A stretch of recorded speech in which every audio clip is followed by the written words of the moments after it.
konnichiwa, watashi wa SeungJin desu. Namabiro kudasai. That's pretty much I can say in Japanese. Sorry. Hi, I'm SeungJin Lee from GrayHash. So I'm here to present about the working at big companies as a hacker. What does the underground mean in the title? Because we used to be called underground hackers. Not for bad way, but for a good way, like finding vulnerabilities and report them to the vendors to patch it. Before the talk, I was a little bit worried about how many of you will be interested in cybersecurity, because I just realized that this conference is basically for developers. But I see people here, so now people restarting. Let me introduce myself briefly. I'm a CEO of GrayHash. GrayHash is an information security company in Korea. Our customers are mostly big companies in Korea and Japan. So I've worked in this field since 2000. I used to be an advisor for Samsung and Cyber Command in Korea. I want to say I'm a still researcher, so I've given some numerous talks at popular information security conferences. And now I'm a review board member of the Black Hat Conference and the Code Blue in Japan. I also love the Japanese manga, especially the Hunter x Hunter and Naruto and One Piece and Namabiro for sure. Yeah. So our team, so GrayHash gives consultings to the companies, and we cover a variety of the platforms, like from car hacking, mobile hacking, embedded system hacking, and web browser hacking. So, and now GrayHash has been working for Line as a special partner, but we are not from the Line. We are not Line employees from April. So right now at Line, we have like 8 members in our team, and we do the penetration testing for Line products and services. So basically, we try to find the software vulnerabilities and make a guideline for developers to fix them, fix the problems. And we also do infra network pen testing. I believe our skill set would be pretty much the same to the typical developers, but we always think how to hack specific platforms. So this talk is about the sharing the experience of us while working at big companies. Line is not our first company working at big firms. There were so many previous big companies we used to work for. So there's no single line of code, unfortunately, on this slide, but you may need some technical background to understand it properly. I'm going to share also how we can try to be a better security team. Always we work for big companies. Well, let's go straight. Why enterprise security is harder? It is because there are way more attack vectors to protect. Think about how many Linux and Windows servers your company is having. So it's not only servers, but also the mobile embedded system and IoT devices. And you see a printer in the office, and which is connected to the internet or network, infra network. And also, you see the wireless access point or CCTV, the other embedded system as well.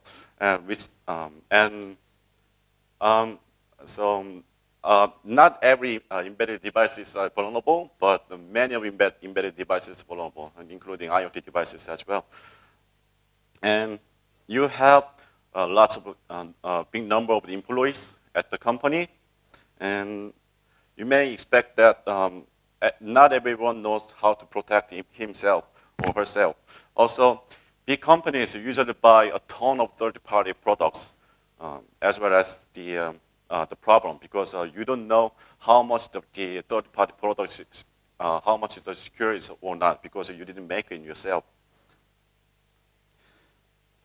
And the big companies usually have the children companies, and the companies' network are connected to each other, which is the attack surface is getting bigger and bigger.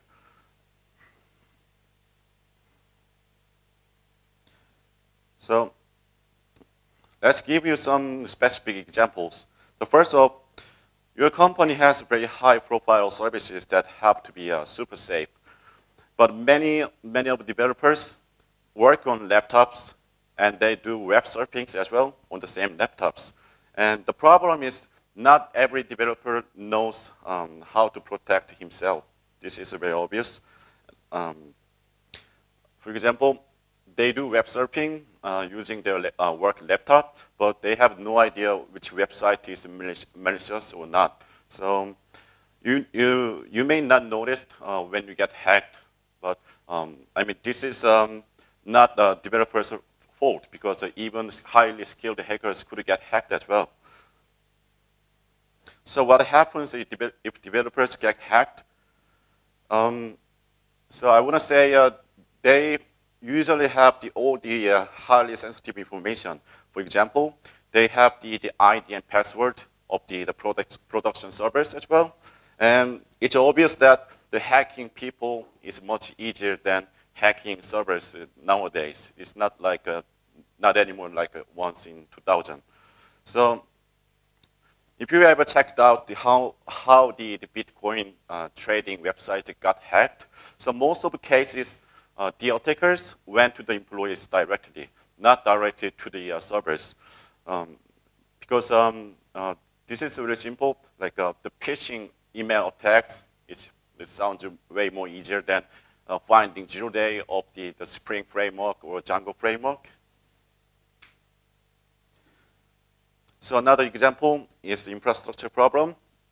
So this is actually very reasonable. So every developer or employee, they want to access the servers everywhere, because they have to be responsible not to make just in case of the service unavailability. So usually they put a module, their custom module to the server, so that they could get the server status or network status or whatever. And if there will be something happen, they connect to the servers and do something to fix it. And I'm saying here, so as they could connect to the infra network or servers anywhere. If there's any single employee got hacked, so every server will be affected as well. So some developers would think that, oh, I'm using VPN and two-factor authentication to log in the server, so I'm pretty safe. So even though my laptop got hacked, but how the attackers knows the OTP generation numbers. And the other side, the attacker would think that, okay, I'll wait and watch until you access the server, because I don't need to know the OTP numbers, because you will type it. So basically, OTP itself is very nice technology, but you are not safe if your computer already got hacked. So don't believe too much about the OTP or VPN. Some people like this term, so spaghetti business services, but not spaghetti code. So companies usually start with the core service at the first, and if the core service succeeds, and then they are going to make more services to get more customers. It's very reasonable, but the problem is that when they make new services or API and the other things, they use the same database, they use the same API, they use the same network path to collect the information.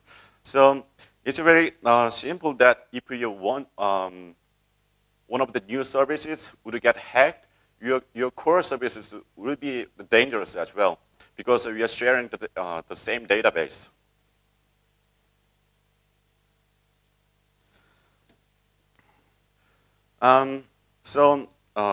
This case is about third-party products. I would say every big company is facing this problem as well. Let's assume that there is an online dating service website there, and they only need to develop the service well. They need to focus on their service. And when the company gets bigger, then they need more software, like for example, like employee management tools or server monitor tools or firewall database management tools, even accounting software as well. So they don't actually have to make the third-party products, those kind of software themselves, because they only need to focus on their service. But the thing is that I mentioned before, how are you sure if your third-party product you bought is secure or not? Because you didn't make it. So if you see the online articles about how big companies got hacked, or like a middle-sized companies got hacked, most of cases, not really most of cases, but many cases, I would say, many cases they got hacked because they were using the vulnerable third-party products. So, but you may say that, okay, we have a security team inside. Maybe they could review the third-party products if they are actually secure or not. But comparing the size of the security team, the third-party products is way more bigger. So your security team cannot review all of the third-party products. So the people just don't know how much they are secure or insecure. They are just using it. And I have a friend at the big companies like Google or Apple. They are also having this problem as well. So they are actually they're moving the plan. They're making a plan to sharing the information about the third-party product security level.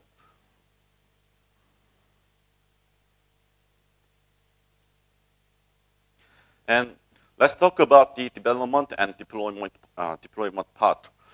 There is a perfect, this is just an example. There is a perfect programmer who always makes perfect code. There's no single vulnerability. It's perfect. But it doesn't mean the programmer can perfectly protect himself or herself. Or, and then, what if the developer's laptop gets hacked? So the hackers could manipulate the developer's code just right before he uploads the code. And then there's a possibility that the key server he uploads his code might be vulnerable as well. You may remember that like months ago, there were like a multiple, not really multiple, a few of the remote code execution vulnerabilities from the key server. So using that, you can just download the exploit, and then using that, you can execute any arbitrary command on the server without any credential. So, what if the attackers hacked the key server? He could also manipulate the code the developer uploaded to the server, like the putting a backdoor in the code. And let's talk about the build server as well. So companies have the build servers or like or the build farm. So all like it depends on company, but some are using Jenkins or the other compilers combined. But it's always there is always a window that there might be the vulnerable as well. So if the build servers they are vulnerable, they are the attackers can have a chance that they change the code maliciously just before the compile. And even though all of the processes are secure, there will be a last hurdle too. So you safely upload the JAL file or WAR file to the production server. But if there's a vulnerability in the production server, the attackers could manipulate the binary. So they don't even need to have the code to manipulate. So this is actually one of the problems that the companies are having trouble. They want to make sure that all the build build and deployment process safe enough, but there's many steps you have to care about.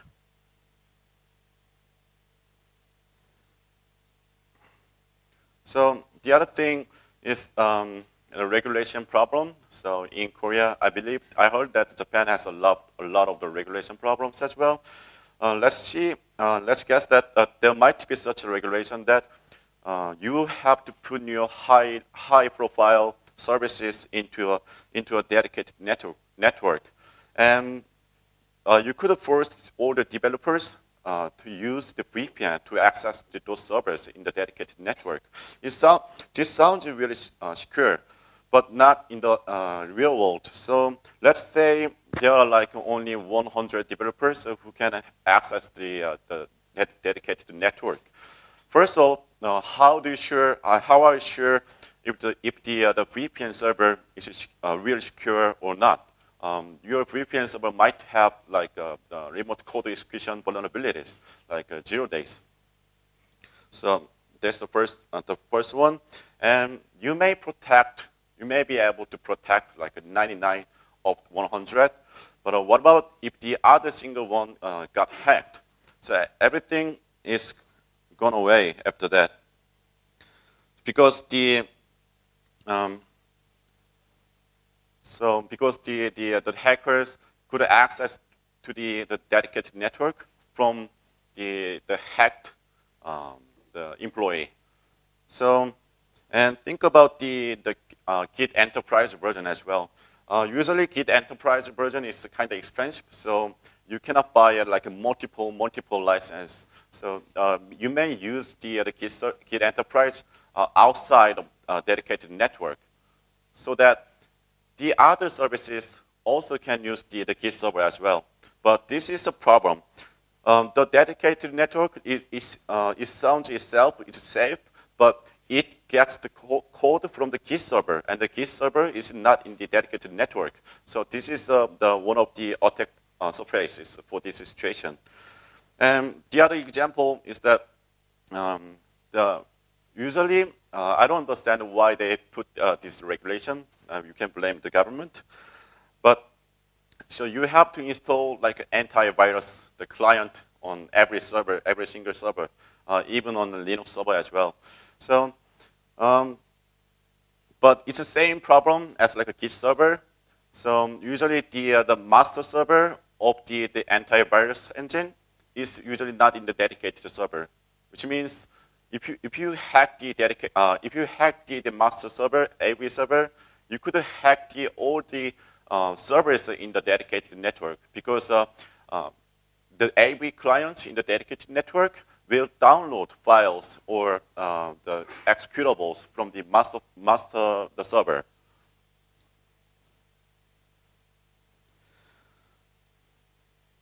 So there are obviously way more the cases here, but I'm giving here the one last example.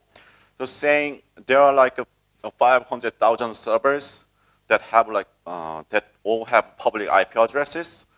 So then it sounds really huge, right? 500,000 servers. So the whole security team just decided to review the whole server for a year.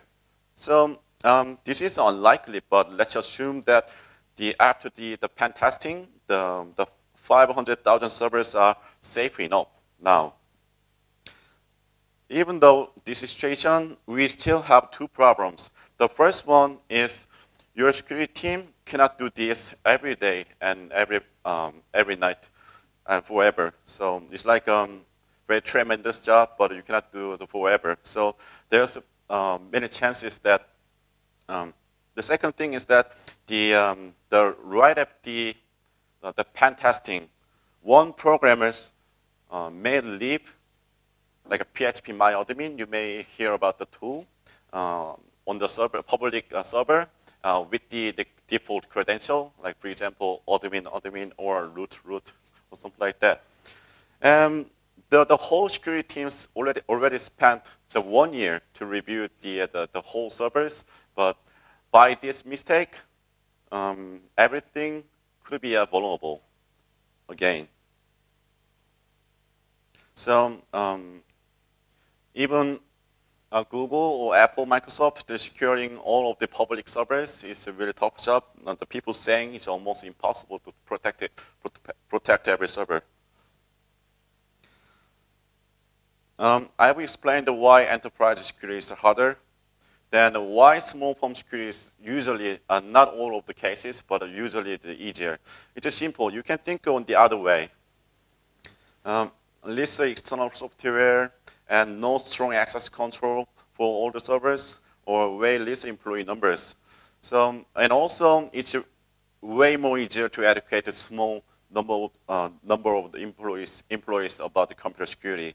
So at small firm we used to be, everyone was using two-factor authentication and the VPN, and everyone could figure out which website is malicious or not. Well, actually, they don't know which website is malicious or not, but they have patterns. Like when they do the web surfings, they only go to the websites they know. So like only Stack Overflow or Google search or something like that. If they have to visit the unknown websites, they do web surfing in an isolated environment. For example, a virtual machine or something, or the other temporary laptops. And also, even though if there are some problems happening, but they also can fix the problems quickly because it's obvious they are small. So security at enterprise, I think we have to say that we cannot protect everything. However, I believe that there are still things, at least you could make your company more safer. So our team, what things our team is thinking important for enterprise security. So what are the top priorities that we should work on?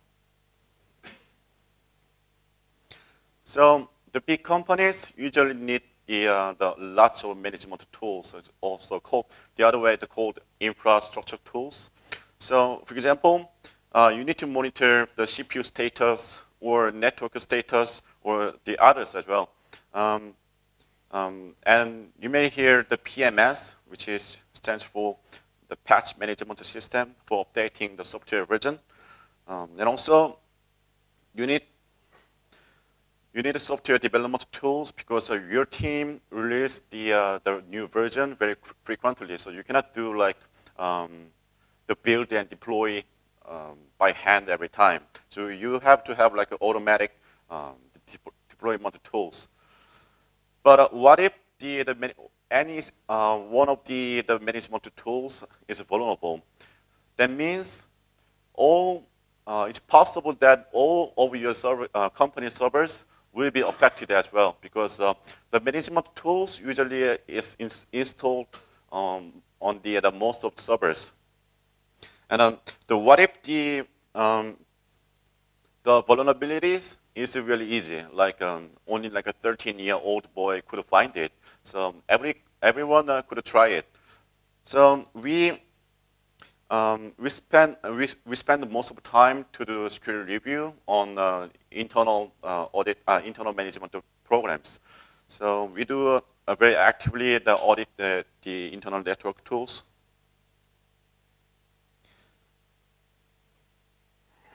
So even though we spend hundreds of the hours to do the security review for products, but we're still not sure if the product is 100% secure or not.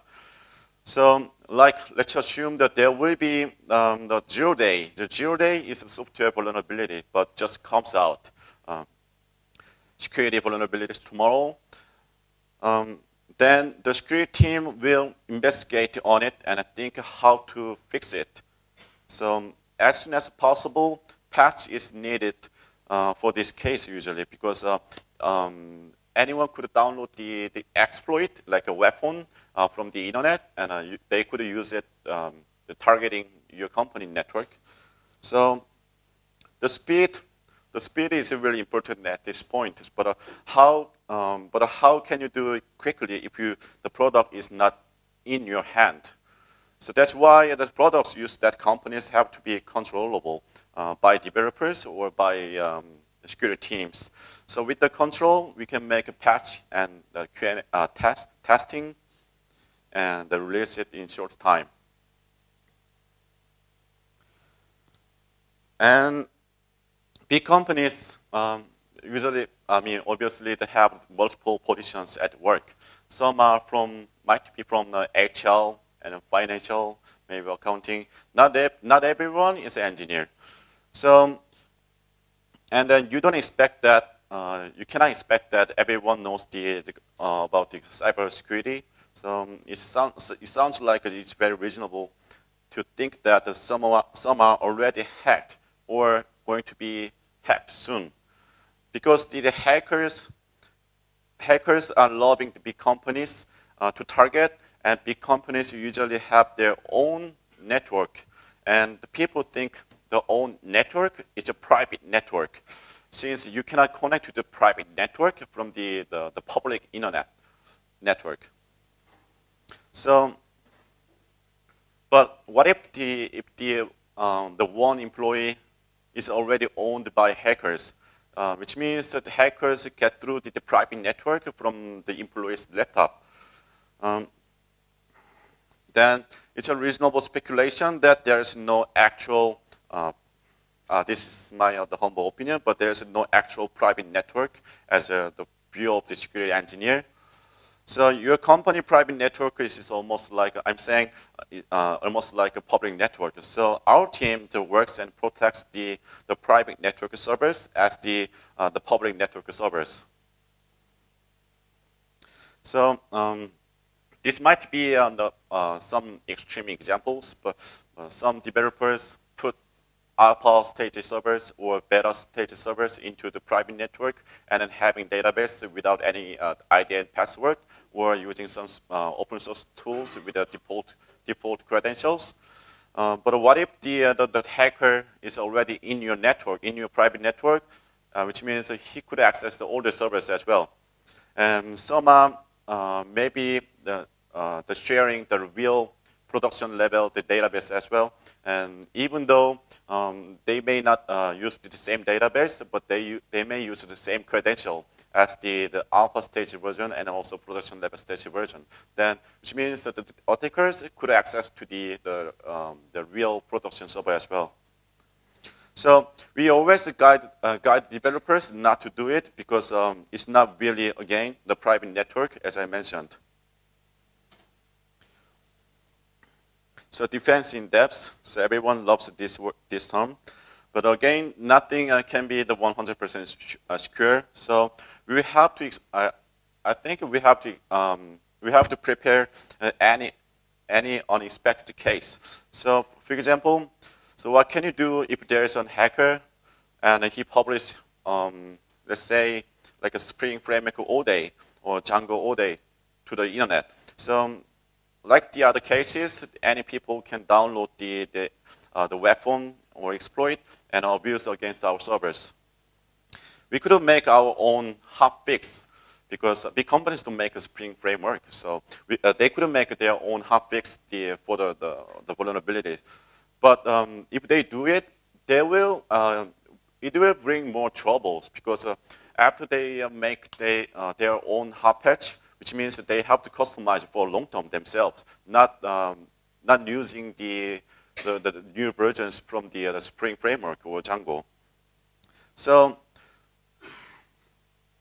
defense in depth. So it should be very. So defense in depth we are doing at the company right now here. So even though the front end servers got hacked, we do try to do something. The backend side servers are safe. So this is actually very complicated work. So mostly very considered the HCL is needed here, but there is the perfect solution here. But so we are trying to make more time until the patch comes out.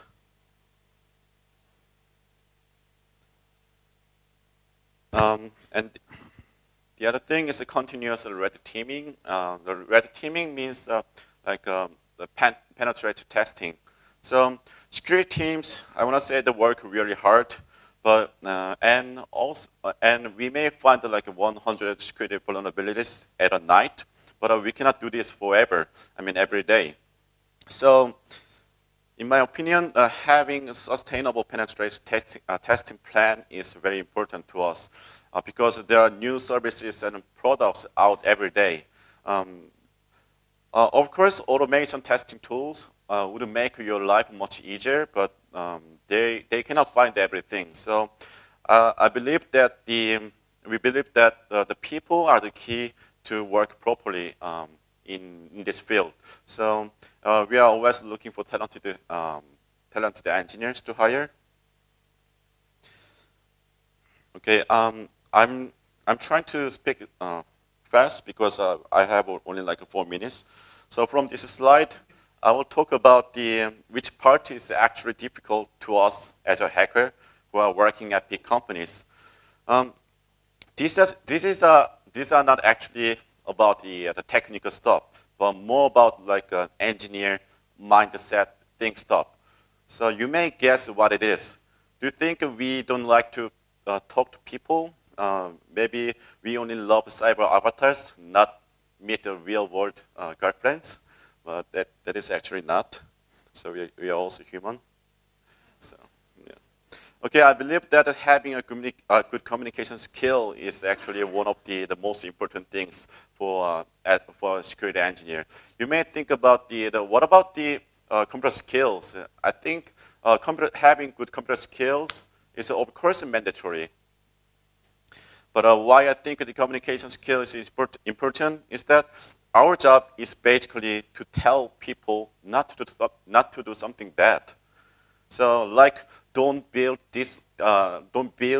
your program like this way, and do not use the dangerous function like a string copy or main copy, or do not release your program, your products unless you fix it.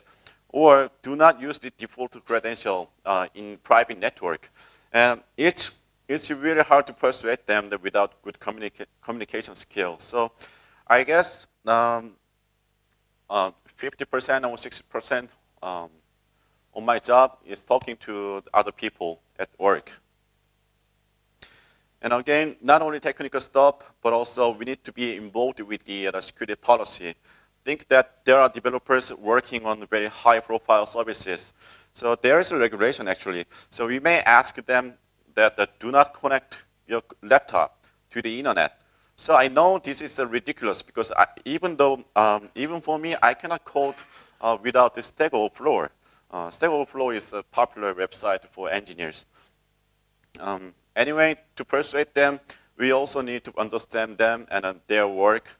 And we have to know how they work and think always what is the best solution and advice to them. We have to deal with the development performance and security at the same time, because if we give too much strict security rules to developers, we may cut off their performance. But making new services in short time is one of the most important for IT companies, I believe. So the other problem is at big companies, there's like a variety of the platforms to review in our case. So today, you learn about the Go language and do security review. But tomorrow, you have to learn about the Erlang language to do security review. So every engineer want to go deeper, but how do you learn about things very deeply with this situation? So many security researchers don't want this kind of position because the size of the security team is usually much smaller than the development teams. So which means that the development team, security team, won't have enough time to do research on a specific thing for a long term. Yeah, I think this is the most biggest problem for us. So we are basically researchers, but we don't have our own services that we build at the company.